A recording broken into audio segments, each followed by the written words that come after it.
இன்றைக்கி நம்ம பார்க்க போகிற ரெசிபி நல்ல சுவையான ரொம்ப வித்தியாசமான எக் ஃப்ரை.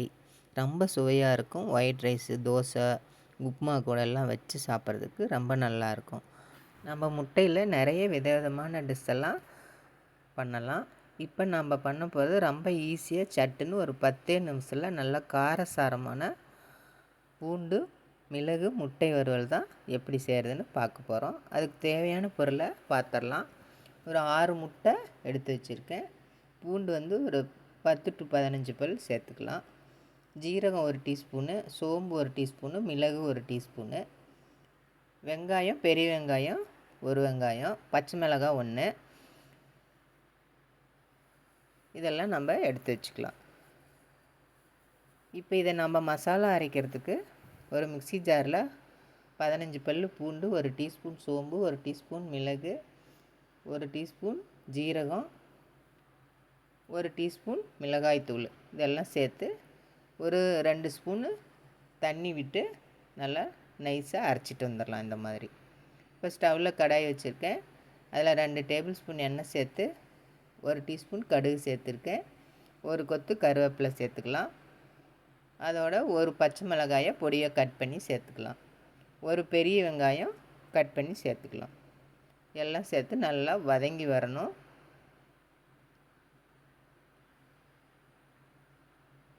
இதோட நல்லா வதங்கி வரட்டுன்னு நம்ம அரைச்ச மசாலாவையும் சேர்த்துக்கலாம். அடுத்ததாக வெங்காயம் நல்லா வதங்கி வந்துடுச்சு. இப்போ நம்ம அரைச்சிட்டு வந்தோம் இல்லையா, அந்த மசாலாவை சேர்த்துக்கலாம். இல்லை பூண்டு, ஜீரகம், மிளகு, சோம்பு, மிளகாத்தூள் எல்லாம் சேர்த்துருக்கோம். அரைச்சிட்டு வந்திருக்கோம் பச்சையாக. அதனால் நல்லா பச்சை வாசனை போகிற அளவுக்கு நல்லா வதங்கி வரணும்.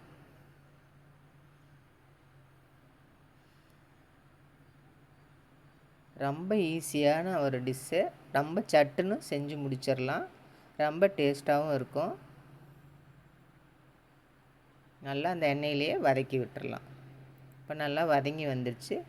இப்போ நம்ம மிக்ஸி ஜாரில் கொஞ்சமாக தண்ணி சேர்த்து ஒரு 1/4 டம்ளருக்கு தண்ணி சேர்த்து கலந்து அதில் சேர்த்துக்கலாம். சேர்த்து நல்லா கலந்து விட்டுட்டு இப்போ இதுக்கு தேவையான அளவு உப்பும் சேர்த்துக்கலாம். இதுலேயே நல்லா கொதித்து வந்தால் தான் அந்த பூண்டு பச்சையாக அரைச்சிருக்கோம், அது பச்சை வாசனை போகும். இப்போ உப்பு சேர்த்தாச்சு. நல்லா கலந்து விட்டுட்டு நல்லா கொதிக்க விட்டுடலாம். இந்த மாதிரி நல்லா கொதித்து நல்லா எண்ணெய் பிரிஞ்சு வர அளவுக்கு நல்லா கொதிக்க விட்டுடலாம். பாருங்க, நல்லா எண்ணெய் பிரிஞ்சு வந்திருக்கு. இப்போ பச்சை வாசனையெல்லாம் போய் நல்லா மணமாக இருக்குது. நல்லா கலந்து விட்டுடலாம். இப்போ நம்ம முட்டையை உடச்சி ஊற்றி சேர்த்துக்கலாம். ஒவ்வொரு முட்டையாக உடச்சி நம்ம இந்த மாதிரி ஊற்றிக்கலாம். நான் 6 முட்டை சேர்த்துக்க போகிறேன்.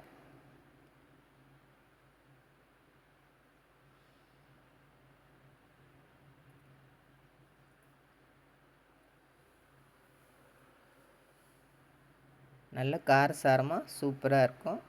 ஒரு மூடி போட்டு ஒரு 2 நிமிஷம் சிம்மில் வச்சு நல்லா வேக வச்சு எடுத்துக்கலாம். சிம்மில் வச்சா தான் அடி பிடிக்காமல் நல்லா வெந்து வரும். பாருங்கள், நல்லா வெந்து வந்துடுச்சு. இப்போ இதை நம்ம கட் பண்ணி நல்லா இப்படி உடச்சி விட்டு திருப்பி போட்டுக்கலாம். நல்லா கரண்டியாலே வச்சு இந்த மாதிரி கட் பண்ணி திருப்பி விட்டுடலாம். திருப்பி விட்டு ஒரு நிமிஷம் நல்லா வேகட்டுன்னு மறுபடியும் நம்ம கட் பண்ணிக்கலாம்.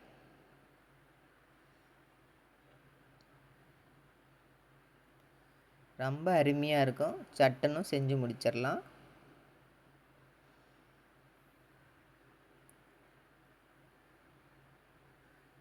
இப்போ எல்லாமே திருப்பி விட்டாச்சு. சிம்மில் வச்சுக்கணும் ஸ்டவ்வை. இப்போ நல்லா ஒரு நிமிஷம் நல்லா வெந்து வந்துடுச்சு. இப்போ இதை நம்ம கரண்டியாலேயே அப்படியே உடச்சி விட்டுறலாம். எடுத்து சாப்பிட்ற அளவுக்கு உடச்சி விட்டுக்கலாம். இந்த மாதிரி நல்லா உடச்சி விட்டுக்கலாம்.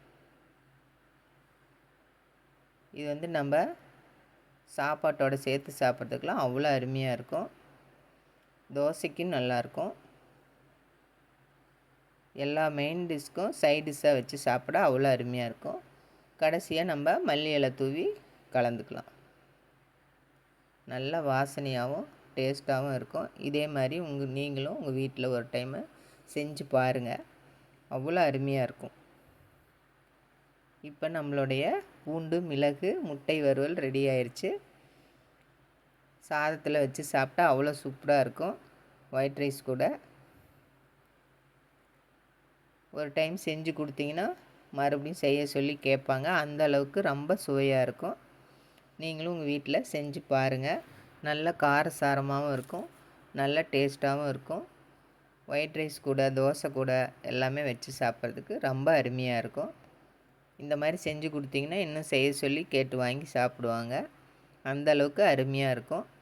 லைக் பண்ணுங்கள், ஷேர் பண்ணுங்கள், சப்ஸ்கிரைப் பண்ணுங்கள். நன்றி, வணக்கம்.